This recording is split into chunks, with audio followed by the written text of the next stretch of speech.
Hi friends, welcome back to my channel. It's me Aleena. അപ്പോൾ ഇന്ന് ഒരു പുതിയ സ്റ്റോറിയാണ്. നമുക്ക് തുടങ്ങാം.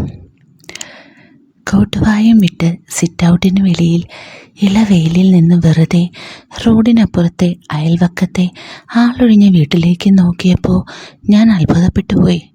അമ്മേ! അത്ഭുതത്തോടെ അകത്തേക്ക് നോക്കാതെ ഞാൻ വിളിച്ചു, അമ്മേ.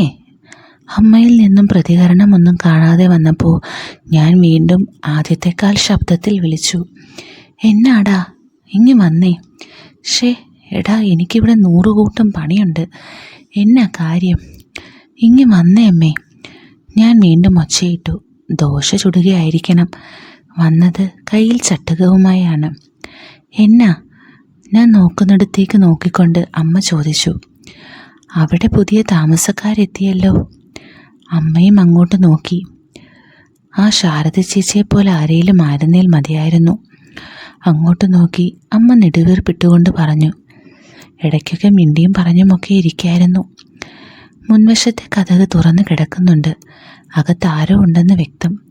പക്ഷേ ആരെയും പുറത്തേക്ക് കാണാനില്ല. അങ്ങോട്ട് നോക്കിയിരുന്ന എൻ്റെ പണി നടക്കുകയില്ല. അമ്മ എൻ്റെ തലയ്ക്കൊരു കൊട്ട് തന്നുകൊണ്ട് പറഞ്ഞു. എന്നിട്ട് അകത്തേക്ക് കയറിപ്പോയി. ഞങ്ങൾക്ക് കുറേ ആടുകളും പശുക്കളുമുണ്ട്. അതിനെയൊക്കെ നോക്കുന്നത് അമ്മയാണ്. പിന്നെ കുറച്ച് സ്ഥലവും. അതിൽ ചേന, ചേമ്പ്, കപ്പ, കാപ്പി, കൊക്കോ, കുരുമുളക്, തെങ്ങ്, അധികമൊന്നുമില്ല. അത്യാവശ്യം വരുമാനം അതിൽ നിന്നും കിട്ടും. പിന്നെ ഞാൻ ടൗൺ എന്ന് വെച്ചാൽ ഇവിടുന്ന് 2 കിലോമീറ്റർ ദൂരമേ ഉള്ളൂ. ഒരു റെസ്റ്റോറൻറ്റിൽ ജോലി ചെയ്യുന്നു. ജോലി എന്ന് വെച്ചാൽ ഓൾ ഇൻ ഓൾ എന്നൊക്കെയാണ് മുതലാളി രാഘവൻ ചേട്ടൻ എന്നെ വിളിക്കുന്നത്. ക്യാഷ്യറായി ഇരിക്കുന്നത് മുതൽ മാർക്കറ്റിൽ പോയി സാധനം വാങ്ങിക്കൊണ്ട് വരുന്നത് വരെയുള്ള ജോലികൾ അതിൽ പെടും. അവിടെ ഇരുന്നു കൊണ്ട് ഞാൻ അയൽവക്കത്തെ വീട്ടിലേക്ക് ഒന്നുകൂടി നോക്കി. എന്നിട്ടും അവിടെ എങ്ങും ആരെയും കാണാൻ കഴിഞ്ഞില്ല. പെട്ടെന്നകത്ത് ജനാലയ്ക്കപ്പുറം ഒരു നിഴൽ ഞാൻ കണ്ടു. ആദ്യമൊന്ന് ഭയപ്പെട്ടു. നല്ല ഉയരവും വണ്ണവുമുള്ള ആരോ ആണ്. ശരിക്കുള്ള ഭയം ആ നിഴൽ പുറത്തേക്കിറങ്ങി എൻ്റെ മുന്നിലേക്ക് വന്നപ്പോഴാണ്. കാർലോസ്. ആ രൂപം കണ്ട് ഞാൻ യാന്ത്രികമായി മന്ത്രിച്ചു, കാർലോസ് KP. 2 വർഷങ്ങൾക്ക് മുമ്പ് വരെ തുടർച്ചയായ 2 വർഷങ്ങളിൽ എൻ്റെ മുന്നിൽ പേടി സ്വപ്നം പോലെ ഉണ്ടായിരുന്നവൻ. കണ്ടുമുട്ടുമ്പോൾ തന്നെ വായി നിറയെ തെറി. അതും ഏറ്റവും വൃത്തികെട്ട തെറി. വെറുതെ രസത്തിന് മുഷ്ടി ചുരുട്ടി ഇടിക്കുക, തള്ളി വീഴിക്കുക, പരസ്യമായി അവഹേളിക്കുക. 2 വർഷം. അതാ ആ അലവലാതി എന്നെ കണ്ടു കഴിഞ്ഞു. ഇപ്പോൾ അവൻ എൻ്റെ നേരെ വരുന്നു. മുഖത്ത് ഇപ്പോഴുമുണ്ട് പരിഹാസച്ചിരി. പഴയ സ്കൂൾ കാലഘട്ടത്തിലെ ഭീതി നിറഞ്ഞ ദിനങ്ങൾ ഓർമ്മയിലേക്ക് കൊണ്ടുവരുന്ന കൊരച്ചിരി. നീ? എൻ്റെ നേരെ സംശയത്തോടെ വിരൽ ചൂണ്ടി അവൻ എന്നെ നോക്കി. ശ്യാം മോഹൻ? അതെ. ഞാൻ തലകുലുക്കി. നീ എന്നാ ഇവിടെ? ഇതാ എൻ്റെ വീട്. പിന്നിലേക്ക് കണ്ണ് കാണിച്ച് ഞാൻ പറഞ്ഞു, അപ്പം നമ്മൾ അയലോക്കംകാരാണോ? എൻ്റെ മനസ്സ് തകർന്ന് തരിപ്പണമായി എന്ന് പറഞ്ഞാൽ മതിയല്ലോ. 2 വർഷങ്ങൾക്ക് മുമ്പ് +2 പഠിക്കുന്ന കാലത്ത് സ്കൂളിൽ ഇവനെ ഒരുപാട് സഹിച്ചു. എന്നെ അയൽവക്കത്ത് കിടന്നുകൊണ്ട് ആ സഹനം തുടരണോ? നിനക്കൊരു മാറ്റവും ഇല്ലല്ലോടാ. എൻ്റെ തോളിൽ പതിയെ ഇടിച്ചുകൊണ്ട് അവൻ പറഞ്ഞു. നീ എന്നാ തീറ്റയും കുടിയൊന്നുമില്ലേ? അന്നത്തെ പോലെ തന്നെ ഇപ്പോഴും എല്ലും തോലുമായിട്ട്. എന്നെ നോക്കിക്കേ, ഞാൻ നല്ല സൂപ്പർ മസിൽമാൻ ആയില്ലേ? ശരിയാണ്. പണ്ടേ തന്നെ കൂറ്റനൊരു മനുഷ്യനാണ് കാർലോസ്. ഒരു ആജാനുബാഹു. ഇരുമ്പ് പോലെയുള്ള വലിയ കാലുകളും മസിൽ ഉയർന്നിറങ്ങുന്ന വലിയ കൈകളും. അപ്പോഴാണ് അമ്മ അകത്തു നിന്നും പുറത്തേക്ക് വന്നത്. നൈറ്റി അരയിൽ കുത്തിവെച്ച് തിടുക്കത്തിലാണ് ഇറങ്ങി വന്നത്. എൻ്റെ അമ്മേ! അമ്മയെ നോക്കി കാർലോസ് അങ്ങനെ പറയുന്നത് ഞാൻ വ്യക്തമായും കേട്ടു. അവൻ്റെ മുഖത്ത് ഒരു അത്ഭുത ഭാവം ഞാൻ കണ്ടു. അത് കണ്ട് നേര് പറഞ്ഞാൽ അവനെ ഒറ്റയടിക്ക് കൊല്ലാനുള്ള ദേഷ്യം വന്നു എനിക്ക്. ഒന്നാമത് അമ്മയും കൊണ്ട് എപ്പോൾ പുറത്തു പോയാലും ചില ആണുങ്ങളുടെ കണ്ണ് പറിക്കാതെയുള്ള ഒരുമാതിരി നോട്ടവും കമൻറ്റുകളും എന്നെ ദേഷ്യം പിടിപ്പിക്കാറുണ്ട്. അതിന് കാരണം ഈ പ്രായത്തിലുമുള്ള അമ്മയുടെ സൗന്ദര്യമാണ്. അവരുടെ നോട്ടങ്ങളിൽ പോലും അസ്വസ്ഥനായിരുന്നു ഞാൻ. അപ്പോൾ എൻ്റെ ജീവിതത്തിലെ ഏറ്റവും വെറുക്കുന്ന ഇവൻ അമ്മയെ വായി നോക്കി അത്ഭുതപ്പെട്ട് നിന്ന കൊല്ലാനുള്ള ദേഷ്യം വരില്ലേ? നീ അവിടെ നിൽക്കുവാണോ ഇപ്പോഴും? അമ്മ എന്നോട് ചോദിച്ചു. അതാരാടാ? കാർലോസിനെ കണ്ട് അമ്മ ചോദിച്ചു. ശ്യാമിൻ്റെ ഫ്രണ്ടാ. ഞാൻ എന്തെങ്കിലും പറയുന്നതിന് മുമ്പ് കാർലോസ് പെട്ടെന്ന് പറഞ്ഞു, ഇപ്പം നിങ്ങളുടെ അയൽവക്കവും. എന്നിട്ടവൻ അമ്മയെ ആകെ ഒന്ന് നോക്കി. ശ്യാമിൻ്റെ സിസ്റ്ററാണോ? ആ ചോദ്യം കേട്ട് അമ്മ ചിരിച്ചു. അമ്മ ചിരിക്കുന്നോ? എനിക്ക് വിശ്വസിക്കാനായില്ല. അമ്മയുടെ ചിരി എന്നെ അതിയായി ത്രില്ലടിപ്പിച്ചു. ഒരുപാട് നാളായി അമ്മയെ ചിരിച്ചു കണ്ടിട്ട്. ഒരുപാട് നാളെന്ന് വെച്ചാൽ ഏകദേശം 2 വർഷം. എൻ്റെ അമ്മയുടെ പേര് മായ എന്നാണ്. അമ്മയുടെ അനിയത്തി എൻ്റെ രേഖാൻറ്റി മരിച്ചതിന് ശേഷം. അമ്മയാണ് ആൻറ്റിയെ വളർത്തിയതും പഠിപ്പിച്ചതുമെല്ലാം. ആൻറ്റി ഒരാശുപത്രിയിൽ നേഴ്സായിരുന്നു, ദൂരെ ടൗണിൽ. വീടും ആശുപത്രിയും തമ്മിലുള്ള ദൂരമേറെ ആയതിനാൽ അടുത്ത് തന്നെ 2-3 നേഴ്സുമാർ ഒരുമിച്ചൊരു ചെറിയ വീടെടുത്ത് താമസിക്കുകയായിരുന്നു. ഒരു ദിവസം വീടിന് വെളിയിൽ ആൻറ്റിയുടെ ജീവനില്ലാത്ത ശരീരം കാണപ്പെട്ടു. പോസ്റ്റ്മോർട്ടം റിപ്പോർട്ടിൽ കഴുത്ത് ഞെരിച്ച് കൊലപ്പെടുത്തിയതെന്നാണ്. പോലീസ് അന്വേഷണമോ ഒക്കെ ഉണ്ടായെങ്കിലും കേസ് എവിടെയും എത്തിയില്ല. അന്നു മുതൽ അമ്മ മുഖത്ത് പുഞ്ചിരിയില്ലാതെയാണ് ജീവിക്കുന്നത്. അയ്യോ അല്ല, ഇവൻ്റെ അമ്മയാ. ഓ! അവൻ പെട്ടെന്ന് മുഖം പൊളിച്ച് അത്ഭുതം കാണിച്ച് അമ്മയും എന്നെയും മാറി മാറി നോക്കി. സോറി കേട്ടോ, അവൻ പെട്ടെന്ന് പറഞ്ഞു. കണ്ടാ ഇവൻ്റെ അമ്മയാകാനുള്ള പ്രായമൊന്നും തോന്നിക്കത്തില്ല കേട്ടോ, അതുകൊണ്ടാണ് അങ്ങനെ ചോദിച്ചേ. അമ്മ വീണ്ടും ചിരിച്ചു. എന്നതാ വീട്ടുപേര്? അമ്മ ചോദിച്ചു. തടിയമ്പാട്ടിൽ, അവൻ പറഞ്ഞു. വീട്ടുപേര് പോലെ ഞങ്ങളെല്ലാവരും നല്ല തടിയും പൊക്കവും ഉള്ളവരാ കേട്ടോ. അമ്മ ചിരിച്ചുകൊണ്ട് മൂളി. അത് കണ്ടാലും അറിയാം. ആഹാ, അവനും ചിരിച്ചു. എന്നിട്ട് അവൻ കൈ മസിലുകൾ കാണിക്കാൻ വേണ്ടി 2 കൈകളും ഉയർത്തി. മനോഹരമായ കനത്ത കൈ മസിലുകൾ പ്രഭാതവെയിലിൽ തിളങ്ങി. സമ്മതിച്ചു. അമ്മ അവനോട് പറഞ്ഞു. വീട്ടുപേരിന് ചേർന്ന ബോഡി തന്നെ. അവൻ ചിരിച്ചു, കൂടെ അമ്മയും. നിങ്ങൾ രണ്ടും നേരത്തെ അറിയാമായിരുന്നോ? ഞങ്ങൾ +2 ഒന്നിച്ചായിരുന്നു, കാർലോസ് പറഞ്ഞു. അമ്മ അത്ഭുതത്തോടെ അവനെ നോക്കി. അപ്പോൾ ശ്യാമിൻ്റെ ഏജ് തന്നെയാണോ? 1 വയസ്സെങ്ങാനും കൂടുതലായിരിക്കും അല്ലേടാ? എൻ്റെ മുഖത്ത് നോക്കി അവൻ ചോദിച്ചു. ഞാൻ ഇഷ്ടക്കേടോടെ തല കുലുക്കി. പക്ഷേ അതിൽ കൂടുതൽ തോന്നിക്കും കേട്ടോ, അമ്മ ചിരിച്ചുകൊണ്ട് പറഞ്ഞു. നിങ്ങളും അങ്ങനെ തന്നെയാ, കാർലോസ് അമ്മയോട് പറഞ്ഞു. എന്നത് ഉള്ളതിനേക്കാൾ ഒരുപാട് പ്രായം തോന്നിക്കുന്നു. അല്ല, അവൻ ചിരിച്ചു. ഉള്ളതിനേക്കാൾ ഒത്തിരി കുറവ്. അതുകൊണ്ടല്ലേ ഞാൻ മുമ്പേ ഇവൻ്റെ സിസ്റ്റർ അല്ലേ എന്ന് ചോദിച്ചേ. അമ്മ വീണ്ടും നാണിച്ചു. എത്രയാ ശരിക്കുള്ള പ്രായം? അതിപ്പോൾ, അമ്മ നാണത്തോടെ പറഞ്ഞു. എന്നെ പിടിച്ച് വേഗം കെട്ടിച്ചു അച്ഛനും അമ്മയും. എന്ന് വെച്ചാൽ 15 കഴിഞ്ഞപ്പോൾ അടുത്ത കൊല്ലം തന്നെ ഇവനുണ്ടായി. എന്ന് വെച്ചാൽ ഇപ്പം 36 36ആണോ? കാർലോസ് ചോദിച്ചു. 36നേക്കാൾ ഇച്ചിരിയും കൂടെ കൂടുതൽ തോന്നിക്കും ചേച്ചി. പ്രായം 36 ഉള്ളൂ. പ്രത്യേകിച്ച് ഭാവമൊന്നും മാറ്റാതെ അവൾ പറഞ്ഞു. എന്തായാലും കാണാൻ നല്ല ഭംഗിയാ, കാർലോസ് പറഞ്ഞു. അമ്മയുടെ സൗന്ദര്യം പുകഴ്ത്തി പറഞ്ഞത് അങ്ങ് രസിച്ചു. അമ്മ മനോഹരമായി ഒന്ന് പുഞ്ചിരിച്ചു. അപ്പോൾ, എടാ കാർലോ! പെട്ടെന്ന് കാർലോസിൻ്റെ വീട്ടിൽ നിന്നും പരുക്കൻ ശബ്ദത്തിൽ ആരോ വിളിക്കുന്നത് അവർ കേട്ടു. ഇങ്ങോട്ടൊന്ന് വന്നിട്ട് ഇതൊന്ന് പിടിച്ചേടാ. ഇത് കേട്ട് കാർലോസ് ഒരു തെറിവാക്ക് പിറുപിറുത്തു. അമ്മ അത് വ്യക്തമായും കേട്ടിട്ടുണ്ട് എന്നെനിക്ക് തോന്നി. ചേച്ചി, ഞാൻ പോകുക, അപ്പനാ വിളിക്കുന്നേ. അമ്മ തലകുലുക്കി. വൃത്തികെട്ടവൻ. കാർലോസിൻ്റെ പോക്ക് നോക്കി ഞാൻ പിറുപിറുത്തു. മതിലും കടന്ന് തൻ്റെ വീട്ടിലേക്ക് കയറുന്ന കാർലോസിനെ ഞാൻ ഒന്നും കൂടി നോക്കി. അവൻ്റെ മുഖത്ത് വലിയൊരു പുഞ്ചിരി ഞാനപ്പോൾ കണ്ടു. 2 ദിവസങ്ങൾ കഴിഞ്ഞ് രാവിലെ ഉണർന്നപ്പോൾ അടുക്കളയിൽ നിന്നും മനസ്സിനെ കുളിർപ്പിക്കുന്ന ഹൃദ്യമായ മണം എൻ്റെ ബെഡ്റൂമിലേക്ക് ഇരച്ചെത്തി. അമ്മ സൂപ്പർ കുക്കാണ്. ഇന്നെന്തെങ്കിലും വിശേഷപ്പെട്ടതുണ്ടാക്കിയിരിക്കണം. അടുക്കളയിലേക്ക് ചെന്ന് കാസറോൾ തുറന്നു നോക്കി. വാവ്, ഞാൻ പറഞ്ഞു. എനിക്ക് ഏറ്റവും ഇഷ്ടപ്പെട്ട കടലപ്പായസമാണ്. ഇന്നത് ഉണ്ടാക്കുവാൻ എന്തായിരിക്കും കാരണം?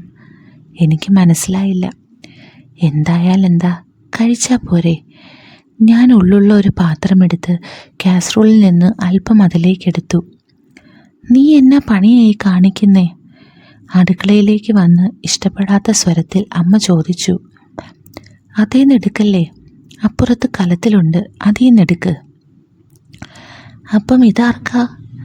സ്പൂണിൽ നിന്ന് കാസറോളിലേക്ക് തിരികെ വെച്ച് ഞാൻ ചോദിച്ചു. കാർലോസിനാടാ, അമ്മ പറഞ്ഞു. അവനോ? അതെന്നാത്തിന്?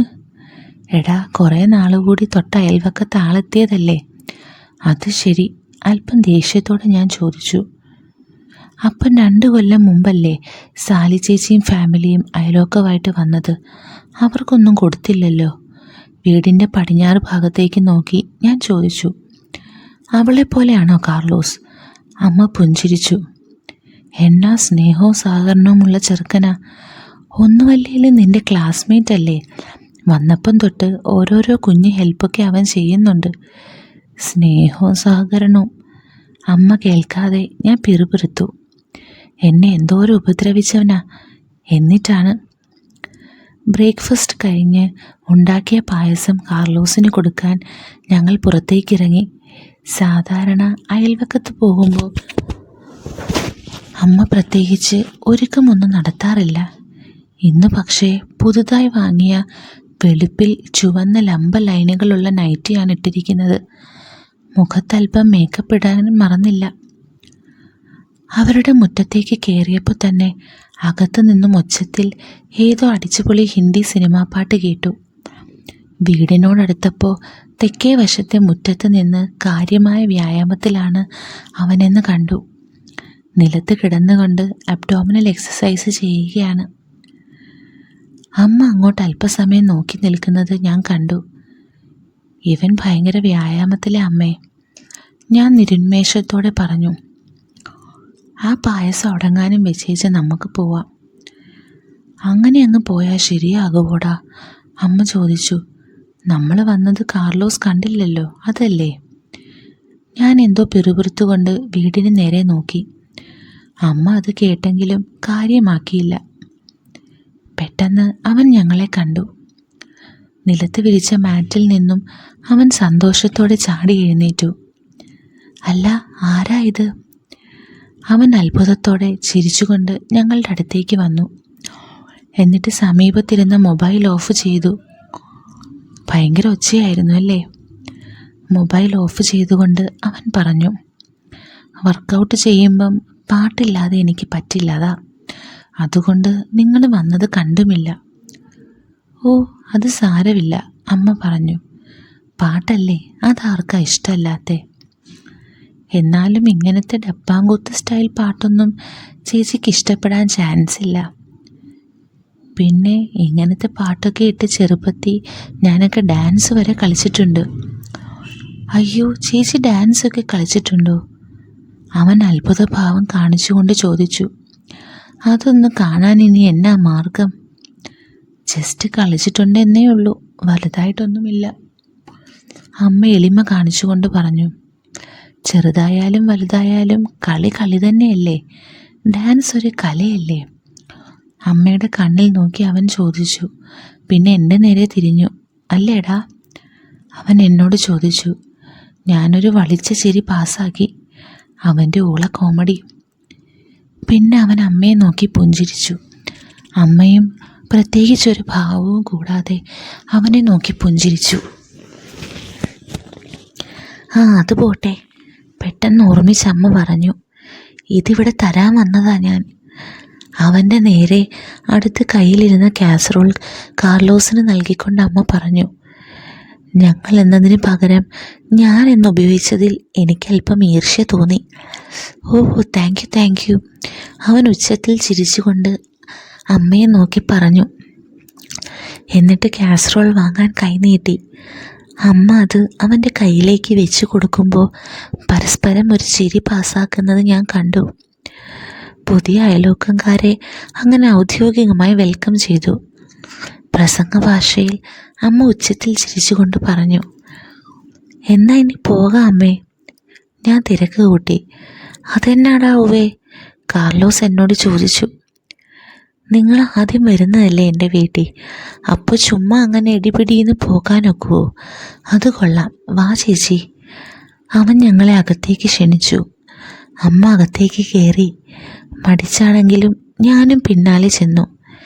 എന്നതാ കുടിക്കാൻ എടുക്കണ്ടേ? അകത്ത് കയറവേ അവൻ ചോദിച്ചു. എന്നതേലും. ഒന്നും വേണ്ട എന്ന് ഞാൻ പറയുന്നതിന് മുമ്പ് അമ്മ പറഞ്ഞു. അവൻ അടുക്കള ഭാഗത്തേക്ക് നടന്നപ്പോൾ അമ്മയും പിന്നാലെ ചെന്നു, ഞാനും. അവിടെ കുറേ വലിയ പാക്കറ്റുകൾ കണ്ടു. അവിടെയും ഇവിടെയുമായി ചില പാത്രങ്ങൾ, ഗ്ലാസ്സുകളൊക്കെ അടുക്കളയിലെ മേശയിലും അലമാരിയിലുമായി ക്രമമില്ലാതെ കിടന്നു. ഒന്നും തുറന്നു വെച്ചില്ലല്ലേ? വലിയ കാർഡ്ബോർഡ് പാക്കറ്റുകളിലേക്ക് നോക്കി അമ്മ ചോദിച്ചു. നിറയെ സാധനങ്ങളാണ് ഇതിനകത്ത്. ഫ്രിഡ്ജ് തുറന്ന് നേരത്തെ ഉണ്ടാക്കി വെച്ച ജ്യൂസ് എന്തോ എടുത്ത് അവൻ 3 ഗ്ലാസ്സുകളിൽ പകർന്നു. എവിടെ പപ്പ?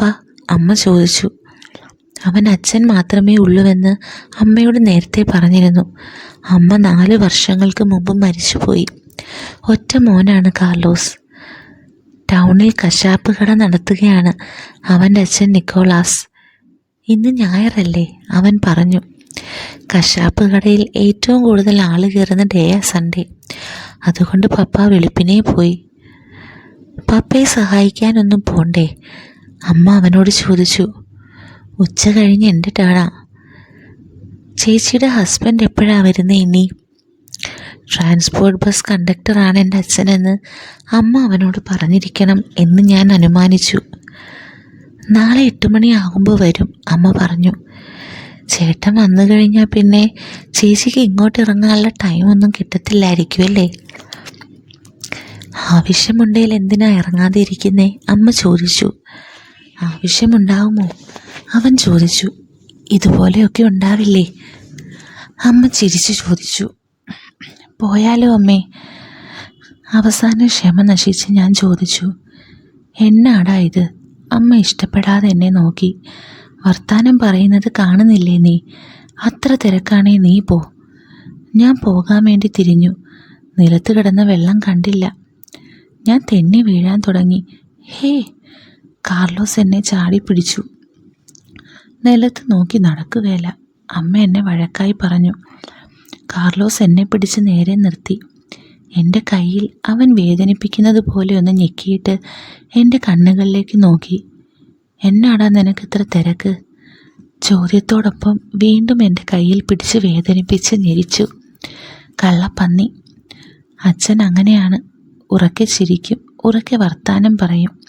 വീട്ടിലെപ്പോഴും തമാശയും ബഹളവുമൊക്കെയാണ്. അയൽക്കാർക്കും ഇഷ്ടമാണ് അച്ഛനെ. ആ ഒരാഴ്ച ഞാനും വളരെ സന്തുഷ്ടനായിരുന്നു. ഒരാഴ്ച കഴിഞ്ഞപ്പോൾ അച്ഛൻ വീണ്ടും പോയി.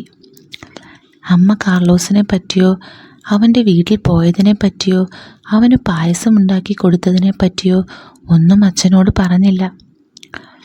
ഞാനും അമ്മയും അടുക്കളയിലായിരുന്നു. ഞാൻ പാത്രങ്ങൾ കഴുകുന്നു. അമ്മ യൂട്യൂബ് നോക്കി ഫ്രിഡ്ജിലെ ലീക്ക് എങ്ങനെ തടയാം എന്ന പ്രശ്നത്തെക്കുറിച്ചുള്ള വീഡിയോ കണ്ടുകൊണ്ടിരിക്കുന്നു. അപ്പോൾ ഡോർബെൽ അടിക്കുന്നത് കേട്ടു. അമ്മ ഉടനെ അങ്ങോട്ട് പോയി ആരാണെന്ന് നോക്കി. 2-3 സെക്കൻഡുകൾ കഴിഞ്ഞപ്പോൾ അമ്മയുടെ കൂടെ കാർലോസ് അകത്തേക്ക് കയറി വന്നു. അവൻ്റെ കയ്യിൽ ഒരു കാസറോൾ ഉണ്ടായിരുന്നു.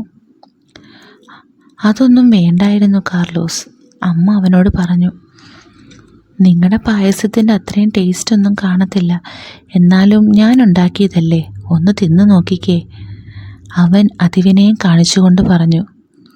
ഇത് കണ്ടോടാ. അമ്മ എൻ്റെ നേർക്ക് കാസറോൾ നീട്ടി. എന്നതാ അതിനകത്ത്? ഞാൻ ചോദിച്ചു. ചിക്കൻ കറി, അമ്മ സന്തോഷത്തോടെ പറഞ്ഞു.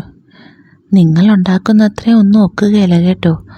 കാർലോസ് പിന്നെയും വിനയാന്വിതനായി. അമ്മ അത് തുറന്നു. അപ്പോൾ പുറത്തേക്ക് അതിൻ്റെ കൊതിപ്പിക്കുന്ന മണം പരന്നു. അമ്മ മൂക്ക് വിടർത്തി അഭിനന്ദിക്കുന്ന രീതിയിൽ അതിൻ്റെ മണം ഉള്ളിലേക്കെടുത്തു. പിന്നെ അതിലൽപ്പം എടുത്ത് രുചിച്ചു. ഹായ്, അമ്മ സന്തോഷത്തോടെ പറഞ്ഞു. എന്താ ഒരു ടേസ്റ്റ്? അത് കഴിച്ചുകൊണ്ട് അമ്മ പറഞ്ഞു, അല്ല ചേച്ചി, ഇവിടെ എന്നാ ചെയ്യുക? കാസറോൾ ഷെൽഫിലേക്ക് വെച്ചപ്പോൾ കാർലോസ് ചോദിച്ചു. എന്നാന്നറിയത്തില്ല. ഫ്രിഡ്ജിലേക്ക് നോക്കി അമ്മ പറഞ്ഞു. ലീക്കാ ഇന്ന് രാവിലെ മുതൽ. യൂട്യൂബിലൊക്കെ നോക്കുമായിരുന്നു. 10 വീഡിയോയിലും 10 തരം കാര്യങ്ങളാണ് പറയുന്നത്. ആകെ കൺഫ്യൂഷനായി. ലീക്കാണോ? ഫ്രിഡ്ജിലേക്ക് നോക്കി കാർലോസ് ചോദിച്ചു. ഫ്രിഡ്ജിനകത്ത് കൈയിട്ട് എന്തൊക്കെയോ ചെയ്തുകൊണ്ട് കാർലോസ്, ഇനി ഒന്ന് നോക്കിക്കേ. അമ്മ ഫ്രീസറിലേക്ക് കൈ കടത്തി നോക്കി. അമ്മ ആഹ്ലാദത്തോടെ പറഞ്ഞു, ഓക്കെ ആയല്ലോ, താങ്ക് യു. വീട്ടിലെ ഈ ടൈപ്പ് പണിയൊക്കെ ഞാനാ ചെയ്യുന്നത് ചേച്ചി. മക്കളായ അങ്ങനെ വേണം, അമ്മ പറഞ്ഞു. എൻ്റെ മുഖത്തേക്ക് ദേഷ്യം ഇരച്ച് കയറി. എങ്കിലും ഞാൻ നിയന്ത്രിച്ചു. വീട്ടിൽ മമ്മി ഉള്ളപ്പോൾ എന്നെക്കൊണ്ട് ചെയ്യിക്കുമായിരുന്നു. ഇപ്പം പക്ഷേ. അവൻ്റെ സ്വരം ഇടറിയോ? എൻ്റെ അമ്മോ, സൂപ്പർ അഭിനയം, ഞാൻ ഓർത്തു. ഓ, അത് കേട്ട് അമ്മയും വികാരാധീനയായി. അമ്മ അവൻ്റെ തോളിൽ തട്ടി ആശ്വസിപ്പിക്കുന്നത് പോലെ, ഞങ്ങളൊക്കെ ഇല്ലേ ഇവിടെ, പിന്നെന്താ? അതിൽ പിന്നെ അമ്മയും കാർലോസിനെയും പലതവണ മതിലിനടുത്ത് നിൽക്കുന്നത് ഞാൻ കണ്ടു. എന്തെങ്കിലുമൊക്കെ പറഞ്ഞുകൊണ്ട് ചിരിച്ചുകൊണ്ട് നിൽക്കുന്നത്. ഞാൻ എപ്പോൾ പുറത്തു പോയി തിരിച്ചു വരുമ്പോഴും അവരെ അവിടെ വെച്ച് കണ്ടു. അതിൽ കുഴപ്പമൊന്നുമില്ലെന്നെനിക്കറിയാം. കാർലോസിനോടുള്ള വെറുപ്പും ഇഷ്ടക്കേടുമാണ് എൻ്റെ പ്രശ്നം. അച്ഛൻ വരുമ്പോൾ അമ്മ ഒരിക്കലും മതിലിനടുത്ത് പോയി നിന്ന് അവനോട് വർത്താനം പറയുന്നത് ഞാൻ കാണാറില്ല. അച്ഛനില്ലാത്തൊരു ദിവസം ഞാൻ എന്തിനോ അടുക്കളയിലേക്ക് ചെന്നു. അപ്പോൾ അമ്മ ആരോടോ ഫോണിൽ ചിരിച്ചുകൊണ്ട് സംസാരിക്കുന്നത് കണ്ടു. ഫോൺ സ്ക്രീനിലേക്ക് നോക്കിയപ്പോൾ കാർലോസിൻ്റെ ഫോട്ടോ കണ്ടു. സ്ക്രീൻ മൊത്തമുണ്ടപ്പോൾ. അമ്മ അവനെ സ്നാപ്ചാറ്റിൽ ആഡ് ചെയ്തോ? വിശ്വാസം വരാതെ ഞാൻ ചോദിച്ചു. എടാ അതെ. സംസാരം അവസാനിപ്പിച്ച് അമ്മ പറഞ്ഞു. അതിൽ അനുനയിപ്പിക്കുന്ന സ്വരമുണ്ടോ? ഞാൻ സംശയിച്ചു. എന്തേലും ആവശ്യം വരുവാണെങ്കിൽ സ്നാപ്ചാറ്റിൽ മെസ്സേജ് ഇടുന്നതാ സൗകര്യമെന്ന് കാർലോസ് പറഞ്ഞപ്പോൾ ഞാൻ, എന്തേലും ആവശ്യമോ? ഞാൻ ചോദിച്ചു. എന്താവശ്യം? ഇന്നാളത്തെ പോലെ ഫ്രിഡ്ജിലെ ലീക്കോ അങ്ങനെ എന്തേലും? അത്തരം അത്യാവശ്യങ്ങൾ തുടർന്ന് വന്ന ദിവസങ്ങളിൽ കൂടെ സംഭവിച്ചു. മിക്സിക്ക് കേടുപാട്, TV റിമോട്ട് വർക്ക് ചെയ്യുന്നില്ല, ടാപ്പിലൂടെ വെള്ളം വരുന്നില്ല. അപ്പോഴൊക്കെ കാർലോസ് ഓടി വന്നു. ഒരു വൈകുന്നേരം ഞാൻ വരുമ്പോൾ അമ്പ സിങ്കിനടുത്ത് നിന്ന് ആരോടോ ചിരിച്ചുകൊണ്ട് വർത്താനം പറയുന്നത് കേട്ടു. ഞാൻ ശബ്ദമുണ്ടാക്കാതെ അടുക്കള വാതിൽക്കലേക്ക് ചെന്നു. അപ്പോൾ സിങ്കിനടിയിൽ കാർലോസ് മലർന്നു കിടന്നുകൊണ്ട് വെള്ളം ഒഴുകിപ്പോകുന്ന പ്ലാസ്റ്റിക് പൈപ്പ് തിരിക്കുന്നത് കണ്ടു. ഓ, രാമനാഥൻ ഇതും വശമുണ്ടോ എന്ന മട്ടിൽ അവനെ നോക്കി. പെട്ടെന്നൊരു ഭയം എന്നെ പിടികൂടി. ഞാൻ അവിടെ നിന്നും പിൻവലിഞ്ഞു. അച്ഛൻ വീട്ടിൽ നിന്നെങ്കിലേ ഈ കള്ളപ്പന്നിയുടെ വരവ് നിൽക്കുകയുള്ളൂ. അമ്മയുടെ മതിലിനടുത്തേക്കുള്ള പോക്കും ഇവനോടുള്ള വർത്താനം പറച്ചിലും നിൽക്കുകയുള്ളൂ. അപ്പുറത്തെ പുതിയ വീട്ടിൽ താമസക്കാരെത്തി. കഴിഞ്ഞ തവണ അച്ഛൻ വന്നപ്പോൾ ഞങ്ങൾ ബ്രേക്ക്ഫാസ്റ്റ് കഴിച്ചുകൊണ്ടിരിക്കുമ്പോൾ അമ്മ പറഞ്ഞു. ഒട്ടും താല്പര്യം കാണിക്കാതെ അച്ഛൻ മൂളി. അവിടെ ഒരു നല്ല പയ്യനുണ്ട്. ഇവിടെ എന്നെ ആവശ്യമാണേലും ഓടി വന്ന് സഹായിക്കും. അത് പറയുമ്പോൾ അമ്മയുടെ മുഖത്ത് പ്രത്യേക ഇഷ്ടമോ താല്പര്യമോ ഒന്നും ഞാൻ കണ്ടിരുന്നില്ല. എന്നേലും ചെയ്തു കഴിഞ്ഞ് എന്തേലുമൊക്കെ കൊടുത്തു വിടണം. വെറുതെ ആരുടെയും സൗജന്യമൊന്നും നമുക്ക് വേണ്ട. അതൊക്കെ കൊടുക്കുന്നുണ്ട്. ആ ശബ്ദത്തിൽ എന്തേലും പ്രത്യേകതയുണ്ടായിരുന്നോ? ഇന്ന് ചിലപ്പോൾ അച്ഛൻ വരാൻ സാധ്യതയുണ്ട്. ഞാൻ അനുമാനിച്ചു. രാവിലെ ഫോണിൽ സംസാരിക്കുമ്പോൾ അങ്ങനെ കേട്ടതായി തോന്നുന്നു. അന്ന് രാത്രിയിൽ ഞാനും അമ്മയും അത്താഴം കഴിക്കുകയായിരുന്നു. ഭക്ഷണം കഴിക്കുമ്പോൾ തന്നെ മറ്റേ കയ്യിൽ ഫോണുമുണ്ട്. ഈയിടെയായി ഫോൺ ഉപയോഗം ഇത്തിരി കൂടുതലാണ് അമ്മയ്ക്ക്. ഇപ്പോഴിതാ ഭക്ഷണം കഴിക്കുന്ന സമയത്ത് പോലും ഒന്നെങ്കിൽ എപ്പോഴും സംസാരം, അല്ലെങ്കിൽ ഗൂഗിളിൽ എന്തൊക്കെയോ സെർച്ച് ചെയ്യുന്നു. ഇപ്പോൾ അമ്മ സ്നാപ്ചാറ്റിലാണ്. പ്രതീക്ഷിച്ചതുപോലെ കാർലോസിൻ്റെ ഫോട്ടോയാണ് സ്ക്രീനിൽ. ഇടയ്ക്ക് അമ്മ അത് നോക്കി പുഞ്ചിരിക്കുന്നതും കണ്ടു. കാർലോസിനോടാണോ? ക്ഷമ നശിച്ച് ഞാൻ ചോദിച്ചു. ആന്നേ. അമ്മ ആസ്വദിച്ച് ചിരിച്ചുകൊണ്ട് പറഞ്ഞു. ഇങ്ങനെ ഒരു ഭ്രാന്തൻ ചെറുക്കൻ. ഞാൻ ഇഷ്ടക്കേടോടെ തല കുലുക്കി. ആ, ഒരു കാര്യം പറയാൻ വിട്ടുപോയി. അമ്മ എന്നെ നോക്കി, ഞാൻ അമ്മയെ നോക്കി. കാർലോസിനെ ഞാൻ നാളെ കഴിക്കാൻ വിളിച്ചിട്ടുണ്ട്. ഞാൻ ദേഷ്യവും അവിശ്വാസവും കലർന്ന മുഖത്തോടെ അമ്മയെ നോക്കി. എത്ര ദിവസമാ ആ കൊച്ചൻ ഓരോരോ കാര്യം ചെയ്യാൻ ഇവിടെ വരുന്നു? അമ്മ അവനോടുള്ള സഹാനുഭൂതിയോടെ പറഞ്ഞു. കുറേ ടൈം അവനിവിടെ സ്പെൻഡ് ചെയ്തില്ലേ, നമ്മൾ തിരിച്ചെന്തേലുമൊക്കെ ചെയ്യണ്ടേ? അതല്ലേ അച്ഛനും ഇന്നാൾ പറഞ്ഞത്. ഞാൻ അപ്പോൾ തന്നെ എഴുന്നേറ്റു. മൊത്തം കഴിച്ചിട്ട് പോടാ. അത് കണ്ട് അമ്മ പറഞ്ഞു, ഓ, എനിക്കെങ്ങും വിശക്കുന്നില്ല. ഞാൻ പാത്രവും എടുത്ത് സിങ്കിനടുത്തേക്ക് പോയി. പാത്രത്തിലെ ഭക്ഷണം മുഴുവൻ വേസ്റ്റ് ബാസ്ക്കറ്റിലേക്ക് അരിശത്തോടെ തള്ളി. എന്നിട്ട് അമ്മ ഇരിക്കുന്നിടത്തേക്ക് നോക്കി. ഏതോ ഒരു സ്നാപ്പ് അമ്മ റിസീവ് ചെയ്തു എന്നെനിക്ക് തോന്നി. അത്ര താല്പര്യത്തോടെയാണ് അമ്മ സ്ക്രീനിലേക്ക് നോക്കിയിരിക്കുന്നത്. വീണ്ടും റിസീവിംഗ് ടോൺ കേട്ടു. ഇത്തവണ വന്നത് ഒരു വീഡിയോ ആണെന്ന് എനിക്ക് മനസ്സിലായി. അതിൽ കാർലോസ് വർക്കൗട്ട് ചെയ്യുന്നതാണ് കണ്ടത്. അതിലേക്ക് എത്ര താല്പര്യത്തോടെയാണ് അമ്മ നോക്കുന്നത്.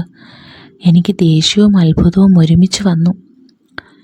അടുത്ത ദിവസം വൈകുന്നേരം അമ്മ അധിക സമയവും അടുക്കളയിൽ തന്നെയായിരുന്നു. കാർലോസ് വരുന്നുണ്ടല്ലോ. എൻ്റെ മുറിയിൽ ഇരുന്നു കൊണ്ട് ഞാൻ അമ്മയെ നോക്കി. കറുത്ത നൈറ്റിയാണ് ഇട്ടിരിക്കുന്നത്. സാമാന്യം ഉയരമുണ്ട് അമ്മയ്ക്ക്. കാർലോസിനെ പോലൊരു വായി നോക്കിയെ ശരിക്കും ആകർഷിക്കുന്ന സൗന്ദര്യം ഈ പ്രായത്തിലും അമ്മയ്ക്കുണ്ട്. എല്ലാ നല്ല ആൺമക്കൾക്കും, സ്നേഹമുള്ള ആൺമക്കൾക്ക് തങ്ങളുടെ അമ്മമാർ സുന്ദരിയാണെന്ന് എനിക്കറിയാം. കാർലോസ് ഇപ്പം വരും, ഞാൻ ഈ ഡ്രസ്സൊന്ന് മാറട്ടെ കേട്ടോ, അമ്മ എന്നെ നോക്കാതെ വിളിച്ചു പറഞ്ഞു. അതിനിപ്പോൾ ഇട്ടേക്കുന്നത് അതിനെന്താ കുഴപ്പം? ഞാൻ ചോദിച്ചു. എന്നാലും ഒരാൾ വീട്ടിലേക്ക് വരുന്നതല്ലേടാ. അത് പറഞ്ഞ് അമ്മ അകത്തേക്ക് കയറി.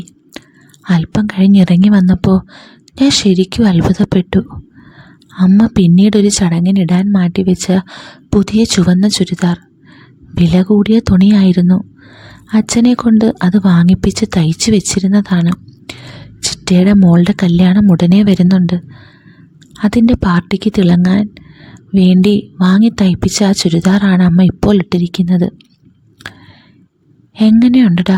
കുഴപ്പമില്ല, ഞാൻ ഇഷ്ടക്കേടോടെ പറഞ്ഞു. ഷോൾ എന്തിയേ?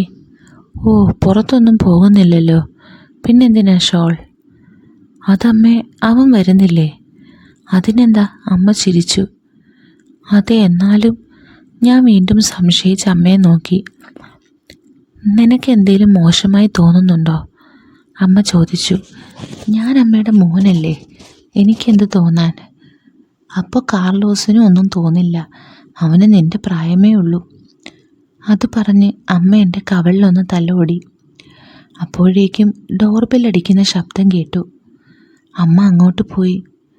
ഡിന്നർ ഗസ്റ്റിനെ സ്വീകരിക്കണ്ടേ? സ്വീകരിക്കട്ടെ. കാർലോസ് അകത്തേക്ക് കയറി. കറുത്ത ജീൻസ്, നീല ഷർട്ട്, കാതിൽ വെള്ളിക്കടുക്കൻ, കയ്യിൽ കറുത്ത കുരിശ് തൂങ്ങുന്ന വെള്ളിച്ചെയിൻ. അവൻ്റെ ദേഹത്തു നിന്നും വില കൂടിയ കൊളോണിൻ്റെ സുഗന്ധം അന്തരീക്ഷത്തിൽ പരന്നു. അവൻ അമ്മയെ അടിമുടി നോക്കി. സൂപ്പറായിട്ടുണ്ടല്ലോ, ഇപ്പോൾ കണ്ട ഒരു സിനി സ്റ്റാർ ലുക്കുണ്ട്. അവൻ തംസപ്പ് മുദ്ര കാണിച്ചുകൊണ്ട് പറഞ്ഞു. ഒന്ന് പോ കാർലോസേ, അമ്മ നാണിച്ച് പുഞ്ചിരിച്ച് പറഞ്ഞു. അവൻ്റെ പുകഴ്ത്തലും തമാശ പറച്ചിലും അവിടെ ആകെ പൊട്ടിച്ചിരികളും. ഞാൻ അവിടെ നിൽക്കുന്നു എന്ന് അവനൊരു വിചാരം പോലുമില്ല. അല്ല, സ്വന്തം അമ്മയ്ക്ക് പോലും ഞാനിപ്പോൾ അദൃശ്യനാണ്. പിന്നെങ്ങനെ അവൻ എന്നെ മൈൻഡ് ചെയ്യും? വാ കഴിക്കാം. അമ്മ അവനെയും കൊണ്ട് അകത്തേക്ക് കയറി. ഞാൻ പിന്നാലെ ചെന്നു. ഞങ്ങൾ അകത്തേക്ക് ഡൈനിങ് ഹാളിലേക്ക് പോയി. അവിടെ മേശമേലുണ്ടാക്കിയ ഭക്ഷണം അമ്മ അടച്ച് ക്രമമായി വെച്ചിരുന്നു. വന്നതേ നല്ല സ്മെൽ. കാർലോസ് മൂക്ക് വിടർത്തി ശ്വസിച്ചു. നമുക്ക് ഈ സ്മെല്ല് ഒന്നുകൂടി കളറാക്കിയാലോ? അവൻ ചോദിച്ചു. അവൻ ഇരുന്ന് കഴിഞ്ഞിരുന്നു. എന്ന് വെച്ചാ? അവൻ്റെ മുമ്പിൽ പ്ലേറ്റ് വെച്ചുകൊണ്ട് അമ്മ ചോദിച്ചു. എന്ന് വെച്ചാ ഇത്. അമ്മയുടെ മേശയുടെ അടിയിൽ നിന്നും അവൻ്റെ കൈ പൊങ്ങി വന്നപ്പോൾ അതിലൊരു ബോട്ടിലുണ്ടായിരുന്നു. എന്താ ഇത്? അമ്മ അതിലേക്ക് നോക്കി ഇഷ്ടക്കേടോടെ സംശയത്തോടെ നെറ്റിച്ചൊളിച്ചുകൊണ്ട് ചോദിച്ചു. കള്ളാണോ? എൻ്റെ ചേച്ചി, ഇത് അങ്ങനത്തെ സാധനമല്ല, വൈനാ, വൈൻ. ഞാനതിൻ്റെ ലേബൽ വായിച്ചു. സെല്ലിനി ബ്രൂ. ഇറ്റാലിയൻ. ഇതൊക്കെ ഇവൻ എവിടെ നിന്ന് കിട്ടും? മുന്തിരിയാണോ? അമ്മ ചോദിച്ചു. അസൽ മുന്തിരി, ഫോറിൻ വൈൻ, അവൻ പറഞ്ഞു. നീ 3 ഗ്ലാസിങ് എടുത്തു വെക്കടാ ചെറുക്ക, അവൻ എന്നോട് പറഞ്ഞു. മുന്തിരി വൈനാണേ കുഴപ്പമില്ല, ഇവൻ്റെ അച്ഛൻ ഇവിടെ അത് ഉണ്ടാക്കിയിട്ടുണ്ട്. ഞാൻ 3 ഗ്ലാസ് എടുത്ത് വെച്ചപ്പോൾ അവൻ അവയിലേക്ക് നിറയെ ഒഴിച്ചു. നിറച്ചുമോ? അമ്മ അത്ഭുതപ്പെട്ടു. എൻ്റെ ചേച്ചി ജ്യൂസ് കുടിക്കുന്ന ഫീലേ ഉണ്ടാകൂ. ഞാനും അമ്മയും ഇരുന്നു. ഞങ്ങൾ വൈൻ ഗ്ലാസ് ഉയർത്തി. എല്ലാവരും കൂടെ ഒരു ചിയേഴ്സ് അങ്ങോട്ട് പറഞ്ഞേ. അതെന്തിനാ? അത് കള്ളു കുടിക്കുമ്പോൾ അല്ലേ? ഒന്ന് പോ ചേച്ചി, പറ.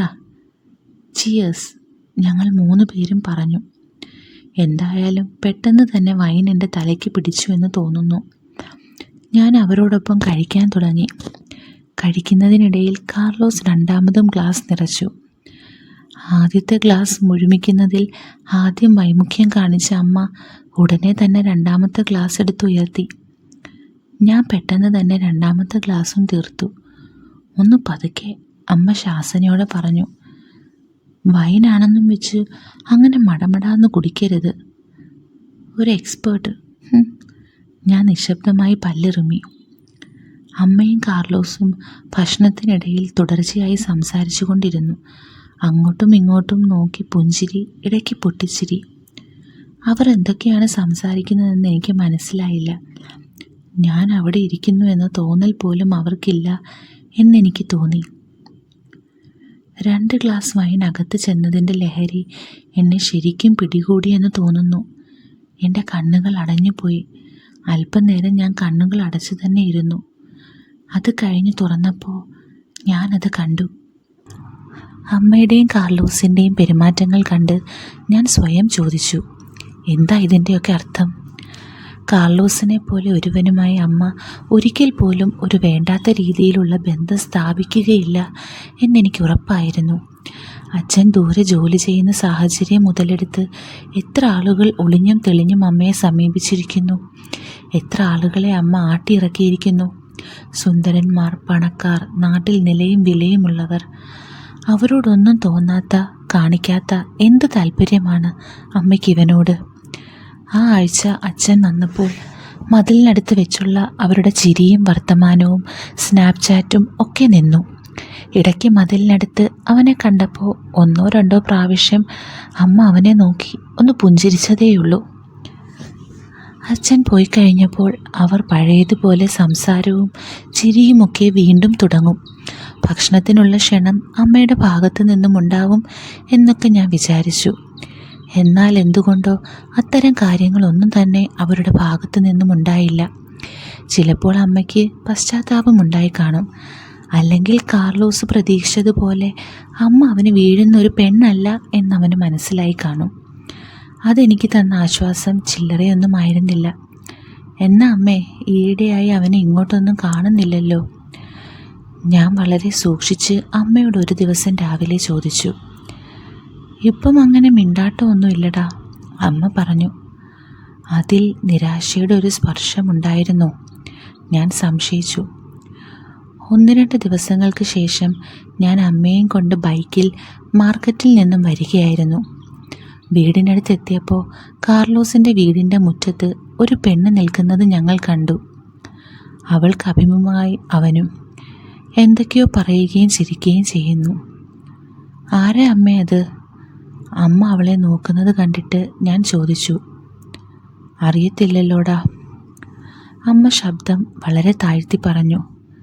അപ്പോൾ ഞങ്ങളെ കണ്ടിട്ട് ചിരിയോടെ അവൻ കൈവീശി കാണിച്ചു. അവളും ഞങ്ങളെ നോക്കി. ഇവിടെയൊന്നും ഇതിനു മുമ്പും കണ്ടിട്ടില്ലല്ലോ.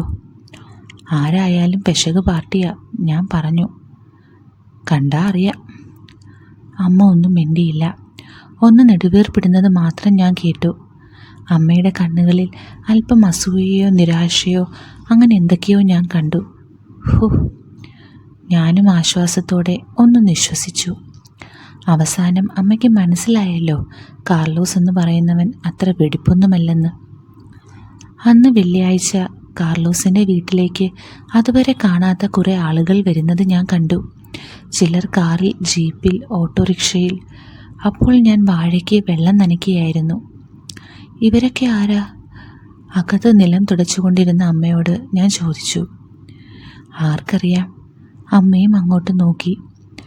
ബന്ധക്കാരും വല്ലവരുമായിരിക്കും. ആരായാലും ദൂരെ നിങ്ങാണ്ടോന്നാ. രാത്രിയായപ്പോൾ കാതടുപ്പിക്കുന്ന സ്വരത്തിൽ പാട്ട് തുടങ്ങി. ആ പഞ്ചായത്ത് മുഴുവൻ കേൾക്കുന്നത്ര ഉച്ചത്തിൽ. എനിക്ക് ഉറങ്ങാൻ കഴിഞ്ഞില്ല. കുറേ കഴിഞ്ഞ് ഞാൻ ഫോൺ എടുത്ത് നോക്കി.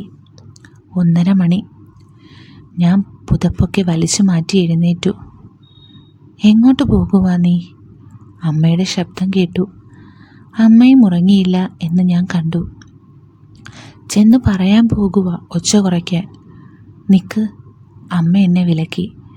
നീ പോണ്ട, ഞാനൊരു മെസ്സേജ് ഇടാം, എന്നിട്ട് നോക്കാം. എന്തൊരു കഷ്ടമാ, ഞാൻ ദേഷ്യത്തോടെ നിരാശയോടെ പറഞ്ഞു. ഒരു കംപ്ലൈൻറ്റ് കൊടുത്താൽ പോലീസ് ഇവനെയൊക്കെ തൂക്കി നിലത്തിടും. പിന്നെ അമ്മ പുച്ഛഭാവത്തിൽ പറഞ്ഞു. പോലീസോ? ഒന്ന് പോ ശ്യാമേ, നീയൊന്ന്. അവർക്കെന്നാ വേറൊരു പണിയുമില്ലേ? മെസ്സേജ് അയച്ചു കഴിഞ്ഞ് അമ്മ മറുപടിക്ക് കാത്തു. ഏതിലാ അയച്ചേ? സ്നാപ്പിൽ. അവൻ അതിലേ കയറുള്ളൂ. ആ, ബെസ്റ്റ്. ഷേ, എന്താ? അവൻ മെസ്സേജ് കണ്ടു, റിപ്ലൈ ഒന്നുമില്ല. അമ്മ സ്നാപ്ചാറ്റ് റീഫ്രഷ് ചെയ്ത് നോക്കി. കോപ്പ്. അമ്മ മുരണ്ടു. എനിക്കത് കേട്ടപ്പോൾ സന്തോഷമായി. ഇപ്പം മനസ്സിലായോ എന്തൊരു വൃത്തികെട്ടവനാ അവനെന്ന്? ഞാൻ മനസ്സിൽ ചോദിച്ചു. അമ്മ എഴുന്നേറ്റു. ഒരു കറുത്ത നൈറ്റിയാണ് അമ്മയുടെ വേഷം. മുടി വാരി ചുറ്റി വെച്ച് കണ്ണാടി നോക്കി അതിൽ പതിപ്പിച്ച് വെച്ചിരുന്ന ചുവന്ന പൊട്ടെടുത്ത് അമ്മ നെറ്റിയിൽ ചേർത്തു. ഞാൻ അങ്ങ് ചെന്ന് നേരെ പറയാൻ പോകുക. അത് പറഞ്ഞിട്ട് അമ്മ അലമാര തുറന്ന് ഒരു വലിയ ടോർച്ചെടുത്തു. ചുവന്ന നിറമുള്ള ടോർച്ച്. ഇതെന്തിനാ? ഞാൻ ചോദിച്ചു. ആ മതിലിൻ്റെ അടുത്തൊക്കെ പാമ്പുണ്ട്. മൊബൈലിലെ വെട്ടമൊന്നും മതിയാകുകയല്ല. ഞാനും വരാമേ. വേണ്ട. സ്വരത്തിൽ അല്പം കടുപ്പമുണ്ടായിരുന്നോ? നീ ഉറങ്ങാൻ നോക്ക്. കട്ടിലിൽ തിരിഞ്ഞും മറിഞ്ഞും കിടന്നുകൊണ്ട് ഞാൻ അമ്മ വരാൻ വേണ്ടി കാത്തു. ഏതാനും മിനിറ്റ് കഴിഞ്ഞപ്പോൾ അവിടെ നിന്നുള്ള പാട്ടിൻ്റെ ശബ്ദം വളരെ കുറഞ്ഞു. അമ്മ പറഞ്ഞത് അവൻ കേട്ടിരിക്കുന്നു. അപ്പോൾ തന്നെ അമ്മ മടങ്ങി വരും. പക്ഷേ കുറച്ച് കഴിഞ്ഞിട്ടും അമ്മ വരാതെ ആയപ്പോൾ ഞാൻ കട്ടിലിൽ നിന്നും എഴുന്നേറ്റു. മൊബൈലിൽ നോക്കി. അമ്മ പോയിട്ടിപ്പോൾ 15 മിനിറ്റ് കഴിഞ്ഞിരിക്കുന്നു. 2 മിനിറ്റ് കഴിഞ്ഞപ്പോൾ ഞാൻ അമ്മയ്ക്ക് മെസ്സേജ് ചെയ്തു വാട്സാപ്പിൽ. പിന്നെയും അല്പനേരം കൂടി ഞാൻ കാത്തിരുന്നു. അരമണിക്കൂറായി. എനിക്കെന്തോ പരിഭ്രാന്തി കയറി. ഞാൻ അമ്മയെ വിളിച്ചു. റിംഗ് ഉണ്ടെങ്കിലും അമ്മ അതെടുത്തില്ല. 1-2 മിനിറ്റുകൾക്ക് ശേഷം ഞാൻ പുറത്തേക്കിറങ്ങി. കാർലോസിൻ്റെ മുറ്റത്തേക്ക് കയറി. സിറ്റൗട്ടിലും മുറ്റത്തുമായി ആളുകൾ കിടക്കുന്നത് ഞാൻ കണ്ടു. മേശമേൽ ഒഴിഞ്ഞ മദ്യക്കുപ്പികൾ, ഗ്ലാസുകൾ, പ്ലേറ്റുകളിൽ കഴിച്ചതിൻ്റെ ബാക്കി വന്ന ഭക്ഷണം. ഞാൻ അകത്തേക്ക് കയറി. അവിടെയൊന്നും അവരെ കണ്ടില്ല. തുറന്നു കിടന്ന എല്ലാ മുറികളിലും നോക്കി. അവസാനം അകത്തെ ഒരു മുറിയുടെ ഡോറിലൂടെ വീടിൻ്റെ പിൻഭാഗത്തേക്ക് ചെന്നു. അവിടെ ഇരുട്ടായിരുന്നു. ശബ്ദമോ അനക്കമോ ഒന്നുമില്ല. ഇടതു ഭാഗത്ത് അല്പം അരണ്ട വെട്ടമുണ്ട്. ഞാൻ അങ്ങോട്ട് ചെന്നു. ഔട്ട് ഹൗസ് പോലെ ഒരു ചെറിയ മുറി അവിടെ ഉണ്ടായിരുന്നു. അതിൻ്റെ ഡോർ അടഞ്ഞു കിടന്നെങ്കിലും ഉള്ളിൽ ആരോ ഉണ്ടെന്ന് എനിക്ക് തോന്നി. എന്തൊക്കെയോ അവ്യക്തമായ ശബ്ദങ്ങളൊക്കെ കേൾക്കുന്നില്ലേ? ഞാൻ സംശയിച്ചു. പക്ഷേ അവിടെ അമ്മയുണ്ടായിരിക്കാൻ ഒരു സാധ്യതയുമില്ല. ഇങ്ങോട്ട് അമ്മ എന്തിനു വരണം? പെട്ടെന്ന് എൻ്റെ പിന്നിൽ നിന്ന് ഒരു ശബ്ദം ഞാൻ കേട്ടു. ഞാൻ നെട്ടിത്തിരിഞ്ഞു. സ്റ്റോർ റൂം പോലെ ഒരു ചെറിയ മുറി. അതിൽ നിന്നാണ്. അമ്മ ഇവിടെയുണ്ടോ? സംശയത്തോടെ ഞാൻ അതിന് നേരെ ചുവട് വെച്ചു. അതിൻ്റെ ജനൽ അടഞ്ഞിട്ടില്ല എന്നെനിക്ക് തോന്നി. ശ്വാസം അടക്കി പിടിച്ച് ഞാനത് പതിയെ, വളരെ പതിയെ തുറന്നു. എന്നിട്ട് അകത്തേക്ക് വിഷമിച്ച് നോക്കി. അരണ്ട വെളിച്ചമുണ്ട്. ആരൊക്കെയോ അവിടെയുണ്ട്. ജനൽ തുറന്നതും അടക്കി പിടിച്ചുള്ള ശ്വാസവും മുരൾച്ചയും എനിക്ക് കേൾക്കാൻ കഴിഞ്ഞു. എന്താണ് അകത്ത് നടക്കുന്നത്? ഞാൻ അരണ്ട വെളിച്ചത്തിലേക്ക് നോക്കി. രണ്ട് നിഴൽ രൂപങ്ങൾ. ഒന്ന് പുരുഷൻ്റെ, മറ്റൊന്ന് സ്ത്രീയുടെ. എൻ്റെ മായേച്ചി, കാർലോസിൻ്റെ ശബ്ദം. അവൻ അമ്മയുടെ പേര് വിളിച്ചു പറഞ്ഞിരിക്കുന്നു. എന്താ കാർലോസേ? അമ്മയുടെ സ്വരം. എൻ്റെ വയറ്റിൽ ആന്തലുണ്ടായി. അതിഭീകരമായി എന്തോ സംഭവിക്കാൻ പോകുന്നത് ഞാൻ അറിഞ്ഞു. ചോര മരയ്ക്കുന്നത് പോലെ. കാണാൻ പാടില്ലാത്ത കാഴ്ചകളാണല്ലോ ഈശ്വര ഇതൊക്കെ. ഇതെന്തൊരവസ്ഥയാണ്! ഒന്നെങ്കിൽ അവിടെ നിന്ന് മൂടി അകന്നു പോകണം, അല്ലെങ്കിൽ അകത്തേക്ക് കയറി ചെന്ന് അമ്മയെ വിളിച്ചിറക്കി കൊണ്ടുവന്ന് വീട്ടിലേക്ക് കൂട്ടിക്കൊണ്ടു പോകണം. അല്ലാതെ ഇവിടെ കാവൽക്കാരനായി നിൽക്കുന്നതെന്തിന്? വാസ്തവത്തിൽ അമ്മയുടെ ശരിക്കുള്ള പ്രശ്നം എന്താണ്? ഇവനെപ്പോലൊരു പന്നൻ്റെ കൂട്ടെന്തിനാ? ഈശ്വര, എനിക്ക് എന്ത് ചെയ്യണമെന്നൊരു രൂപവും കിട്ടിയില്ല. തിരികെ വീട്ടിലേക്ക് പോയി ഉറങ്ങാൻ ശ്രമിച്ചു. വെളുക്കാറായപ്പോൾ എപ്പോഴോ ഉറങ്ങി. കണ്ണുകൾ തുറന്നപ്പോൾ ജനാലയിലൂടെ വെയിൽ കണ്ടു. 8 മണി. ചുവരിലെ ക്ലോക്കിലേക്ക് നോക്കിയപ്പോൾ ഞാൻ അതിശയിച്ചു. ഇത്രയും ഒരിക്കലും താമസിച്ചിട്ടില്ല. പുറത്ത് ആരുടെയൊക്കെയോ ബഹളമോ തിരക്കോ ഒക്കെ നടക്കുന്നതായി എനിക്ക് തോന്നി. ഞാൻ കണ്ണുകൾ തിരുമ്മി എഴുന്നേറ്റു. ആരൊക്കെയോ ഉണ്ടല്ലോ പുറത്ത്. അത് കാർലോസിൻ്റെ വീട്ടുമുറ്റത്താണല്ലോ. ഞാൻ പെട്ടെന്ന് ജനാലയിലേക്ക് പോയി. കാർലോസിൻ്റെ വീട്ടുമുറ്റത്ത് ആൾക്കൂട്ടം കണ്ടു. പെട്ടെന്ന് അമ്മ മുറ്റത്ത് നിൽക്കുന്നത് ഞാൻ കണ്ടു. ഇന്നലത്തെ കാര്യം മനസ്സിലേക്ക് വന്നപ്പോൾ വെറുപ്പും ദേഷ്യവും വന്നെങ്കിലും ഞാൻ പെട്ടെന്ന് അമ്മയുടെ അടുത്തേക്ക് ചെന്നു. എന്താ അമ്മ അവിടെ? അമ്മ എന്നെ നോക്കി. അവരുടെ മുഖത്തെ ഭാവം എന്താണെന്നറിയാൻ ഞാൻ ശ്രമിച്ചു. കാർലോസ്, അമ്മ പതിയെ പറഞ്ഞു. കാർലോസ് മരിച്ചു. അവിശ്വസനീയതയോടെ, അതിലേറെ ഭയത്തോടെ നിശബ്ദനായി ഞാൻ ചോദിച്ചു. മരിച്ചെന്നോ? എങ്ങനെ? ആത്മഹത്യ എന്നാ പറയുന്നേ. ഡോക്ടറുടെ പരിശോധന കഴിഞ്ഞേ പറയാനൊക്കത്തുള്ളെന്ന്. എനിക്കൊന്നും മനസ്സിലായില്ല. ഇന്നലെ അമ്മ അവൻ്റെ കൂടെ രാത്രി ഏതാണ്ട് മുഴുവനും ഉണ്ടായിരുന്നു. ഇന്ന് രാവിലെ അവൻ മരിച്ചു എന്നറിയുന്നു. ഈശ്വര, ഞാൻ അമ്മയെ ഭയത്തോടെ നോക്കി. എന്തൊക്കെയാണ് സംഭവിക്കുന്നത്? ഉച്ച കഴിഞ്ഞപ്പോൾ അച്ഛൻ വന്നു. ഞാനപ്പോൾ എൻ്റെ ബെഡ്റൂമിൽ മൊബൈൽ നോക്കിയിരിക്കുകയായിരുന്നു. ചെറുക്കൻ എന്തിയേടി? അച്ഛൻ അമ്മയോട് ചോദിക്കുന്നത് ഞാൻ കേട്ടു. അവൻ്റെ മുറിയിൽ ഉറങ്ങുക. ഉറപ്പാണോ? 10 മിനിറ്റ് മുമ്പാ പോയി കിടക്കുന്നത് കണ്ടേ. ഉറങ്ങിക്കാണും. പോയി നോക്കിയേച്ചും വാ, അച്ഛൻ പറഞ്ഞു. അമ്മ എൻ്റെ മുറിയുടെ നേരെ നടന്നെടുക്കുന്ന ശബ്ദം ഞാൻ കേട്ടു. ഞാൻ കൂർക്കം വലിക്കുന്ന ശബ്ദം കേൾപ്പിച്ചു. വാതിൽക്കൽ വന്ന് അമ്മ എന്നെ നോക്കി നിൽക്കുന്നത് ഞാൻ അറിഞ്ഞു. പിന്നെ പിൻവാങ്ങി. ഉറങ്ങി. പറ, കാര്യം അറിഞ്ഞോ? അല്പനിമിഷങ്ങളുടെ നിശബ്ദത. അച്ഛനോ അമ്മയോ ഒന്നും മിണ്ടിയില്ല. പേടിക്കേണ്ട, അച്ഛൻ്റെ ദൃഢമായ ശബ്ദം ഞാൻ കേട്ടു. ഹാർട്ട് അറ്റാക്ക് തന്നെയാ. ഞാൻ ഹോസ്പിറ്റലിലുണ്ടായിരുന്നു. അതങ്ങനെ തന്നെ ആയിരിക്കും. തുടർന്ന് അമ്മയുടെ ഏങ്ങലടിക്കുന്ന ശബ്ദം ഞാൻ കേട്ടു. ഞാൻ വളർത്തിയ കുഞ്ഞാ അവള്, എൻ്റെ മോള്. ഏങ്ങലുകൾക്കിടയിൽ അമ്മ പറഞ്ഞു. ഇന്നലെ ഉണ്ടായ ഒരു കുരുപ്പ് അവിടെ മാനവും ജീവനും എടുത്ത് എൻ്റെ കണ്ണിൻ്റെ മുമ്പിൽ കൂടെ നടത്തിയില്ല ഞാൻ. ദൈവം പൊറുത്തില്ലേ പോലും. ദൈവം പൊറുക്കൂടി. സാന്ത്വനം നിറഞ്ഞ ശബ്ദത്തിൽ അച്ഛൻ പറയുന്നത് ഞാൻ കേട്ടു. ഫോണൊക്കെ ക്ലീൻ ചെയ്തില്ലേ? അച്ഛൻ വീണ്ടും ചോദിച്ചു. ഗൂഗിൾ ഹിസ്റ്ററിയും യൂട്യൂബ് ഹിസ്റ്ററിയും ഒക്കെ ഡിലീറ്റ് ചെയ്തല്ലോ അല്ലേ? ആ, അമ്മയുടെ മറുപടി. ഫോൺ തന്നെ കളയണോ? വേണ്ട, അച്ഛൻ പറഞ്ഞു. സ്നാപ്ചാറ്റിലല്ലേ നീ അവനോട് ചാറ്റ് ചെയ്തതൊക്കെ? ആ, എങ്കിൽ ഫോൺ കളയണ്ട, കുഴപ്പമൊന്നും വരില്ല. കാര്യങ്ങളുടെ കിടപ്പ് എനിക്ക് പിടികിട്ടി. രേഖ ആൻറ്റിയുടെ മരണത്തിന് കാരണക്കാരനായിരുന്നു കാർലോസ്. അവനെ തെളിവില്ലാതെ വകവരുത്താനാണ് അമ്മ ഈ പെടാപ്പാടൊക്കെ പെട്ടത്. അതിന് അച്ഛൻ്റെ വക കട്ട സപ്പോർട്ടുണ്ടായിരുന്നു. ഇന്നാൾ മൂത്രമൊഴിക്കാൻ പോയപ്പോൾ അച്ഛനും അമ്മയും റൂമിലിരുന്ന് കാര്യമായി നടത്തിയ ചർച്ച കേട്ടത് എൻ്റെ മനസ്സിലേക്ക് ഓടി വന്നു. അച്ഛൻ അമ്മയോടായി പറഞ്ഞ അവസാന 2 വാചകങ്ങൾ ശ്യാം ഓർത്തെടുത്തു. ഇങ്ങനെ ചെയ്താൽ ആളങ്ങ് കാഞ്ഞു പോകുമെടി.